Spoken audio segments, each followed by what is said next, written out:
दोस्तों नमस्कार, स्वागत है आपका बड़ी खबर बड़े खुलासे में। दोस्तों, पश्चिम बंगाल में अब चुनावी रणभंगूर बज चुका है और अभी आप देखिए कि ममता बनर्जी को लगातार भारतीय जनता पार्टी के नेता चुनौती दे रहे हैं। अभी तक आपने शुभेंदु अधिकारी को देखा दहाड़ते हुए, अब एंट्री हुई है बॉलीवुड एक्टर मिथुन चक्रवर्ती की।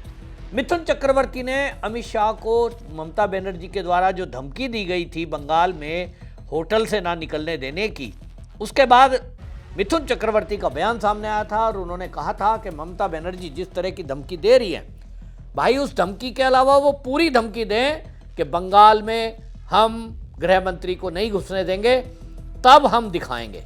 लेकिन अब इसमें मिथुन चक्रवर्ती ने ममता बनर्जी को एक चुनौती दे दी है और उन्होंने कहा कि जिस तरह से ममता बनर्जी बंगाल में बांग्लादेश बनाना चाहती है, वो हम कतई होने नहीं देंगे।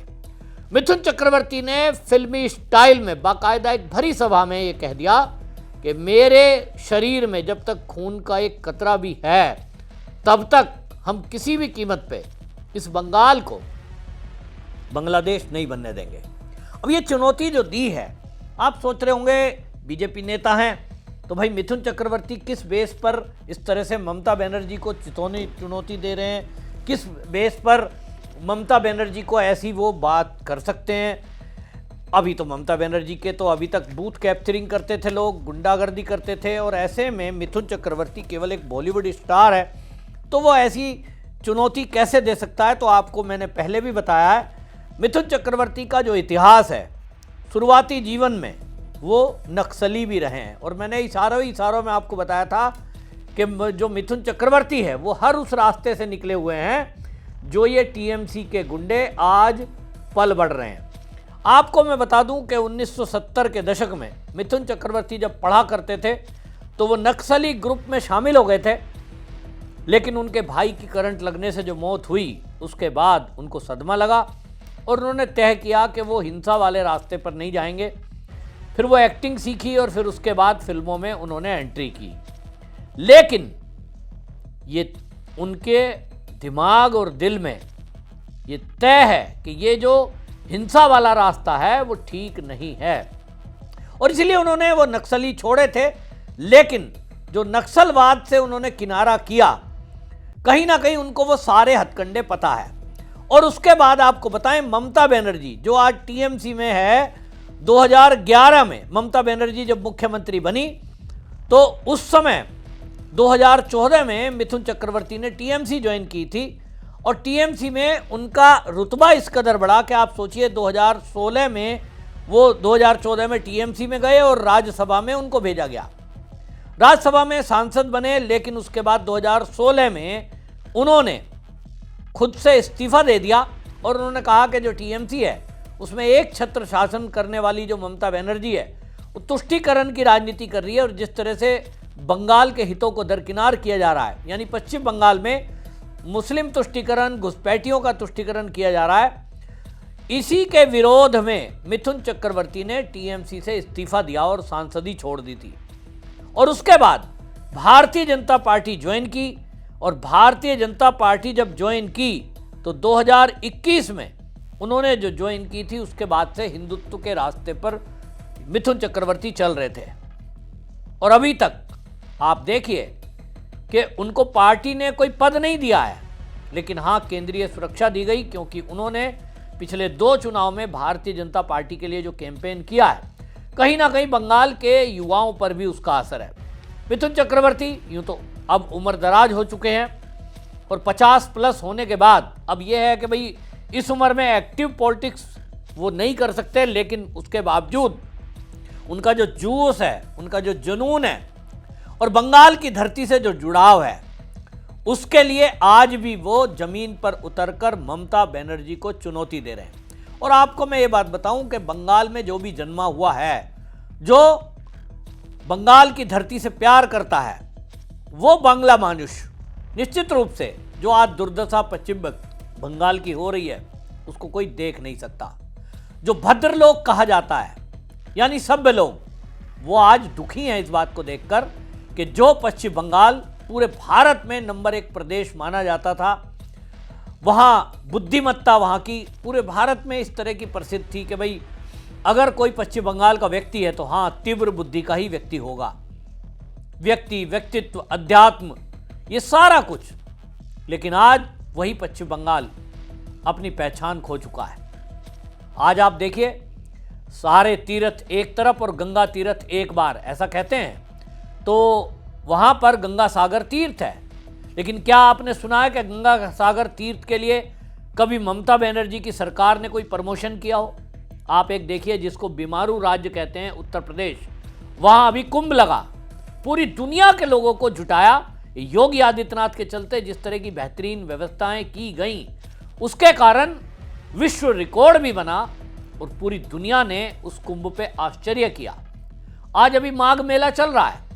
माघी मेला सदियों से चलता आया है, लेकिन योगी आदित्यनाथ मुख्यमंत्री जब से बने हैं उसके बाद वो माघ मेला एक ऐसा आपको लगेगा जैसे एक कुंभ का ही दृश्य है।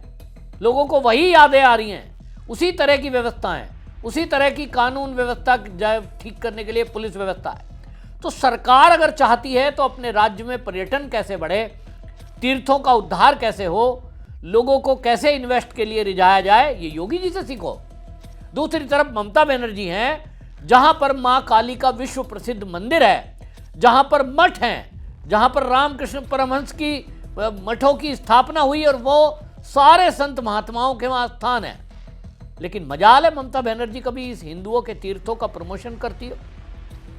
और इसीलिए मिथुन चक्रवर्ती मैदान में उतरे हैं।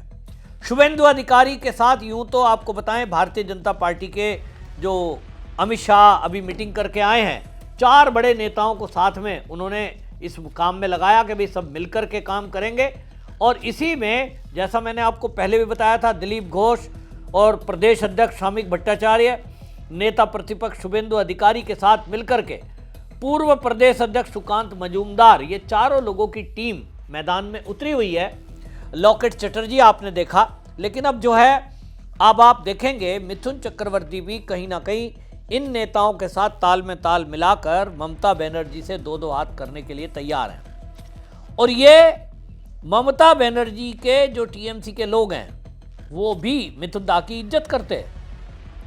आज भी बंगाल का युवा, बंगाल की महिलाएं, मिथुन चक्रवर्ती अगर कुछ बोलते हैं, वो कोई डायलॉग नहीं बोलते अपने सभाओं में, लेकिन जो बोलते हैं लोग उसको ध्यान से सुनते हैं। क्योंकि हमने देखा है मिथुन चक्रवर्ती ने जब ये बॉलीवुड का पिक्चर का काम छोड़ा भी है, उसके बाद भी कई सारे फेमस टीवी शोज में वो रहे हैं। युवाओं से कहीं ना कहीं कलाकारों से उनका जुड़ाव रहा है।